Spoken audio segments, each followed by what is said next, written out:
On pense souvent que transmettre son habitat, c'est transmettre de la sécurité. Mais très souvent, on transmet aussi du stress, des non-dits et des tensions.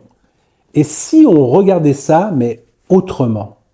Les droits de succession, c'est le choc émotionnel. Beaucoup de familles tombent de haut. On hérite, mais on doit payer pour hériter.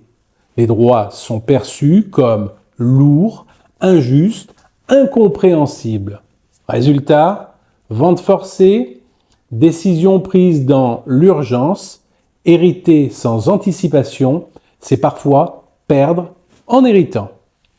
Donner de son vivant, un tabou qui protège, change de ton, plus doux. La donation fait peur. Peur de manquer, peur de perdre le contrôle, mais elle permet d'organiser, de réduire la pression fiscale, d'expliquer ses choix. Donner, ce n'est pas se dépouiller, c'est mettre de la clarté. L'indivision, quand tout le monde décide, donc personne. Hériter à plusieurs, c'est fréquent, mais décider à plusieurs, c'est compliqué. Vendre ou garder, louer ou pas, financer les travaux, mais alors comment? Ce qui était un bien devient parfois un champ de bataille émotionnelle. L'indivision, c'est rarement un problème juridique. C'est un problème relationnel.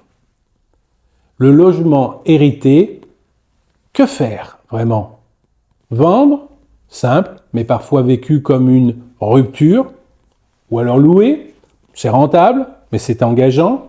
Le conserver, tout simplement, symbolique, mais coûteux. Il n'y a pas de bonne décision universelle, seulement une décision assumée.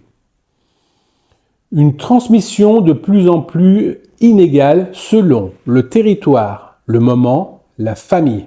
Certains héritent d'un tremplin, d'autres d'un poids.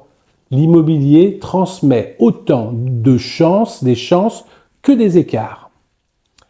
Transmettre un logement, ce n'est pas juste transmettre des murs.